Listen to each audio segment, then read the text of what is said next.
আসসালামু আলাইকুম বন্ধুরা, আপনারা কেমন আছেন? আশা করি আল্লাহর রহমতে আপনারা ভালো আছেন। আমিও আলহামদুলিল্লাহ ভালো আছি।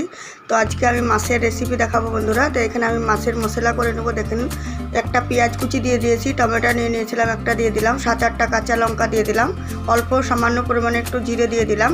এখন আমি পেস্টটা তৈরি করে নেব।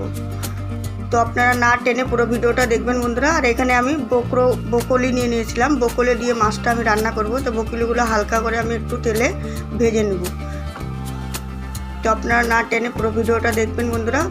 আর এখানে আমি তেলেপিয়া মাছ নিয়ে নিয়েছি, তেলেপিয়া মাছগুলো আমি দিয়ে দিলাম, ভালোভাবে ধুয়ে পরিষ্কার করে নিয়েছিলাম। আর দুটো আমি আলু এরকম করে কেটে নিয়েছিলাম, দিয়ে দিলাম। আর মশলাটা, যে মশলাটা আমি করলাম ওটা দিয়ে দিলাম লঙ্কার গুঁড়ো, হলুদের গুঁড়ো, ধনে গুঁড়ো, জিরে গুঁড়ো, আর দিয়ে দেবো স্বাদ মতো লবণ।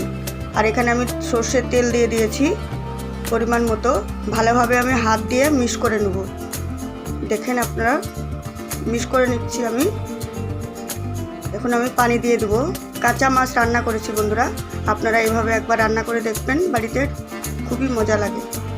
তো আমি বসিয়ে দিলাম গ্যাসটা আমি অন করে দিলাম। এখন আমি ঢাকনা দিয়ে ঢেকে, এখানে আমি দেখলাম ঢাকনা খুলে চলে এলাম আমি 4-5 মিনিট পরে।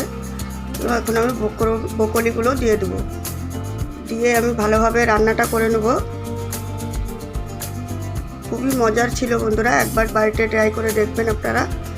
আবারও আমি ঢেকে দিলাম, রান্নাটা আমি কমপ্লিট করে নিলাম। দেখেন মাছটা আমার হয়ে গেছে, কত সুন্দর রান্নাটা আমার কমপ্লিট হয়ে গেল। দেখেন মাছের রেসিপিটা কত সুন্দর হয়েছে। তো আজকের মতো এইটুকুই ছিল বন্ধুরা। আবারও ফিরে আসবো নতুন কিছু রেসিপি নিয়ে।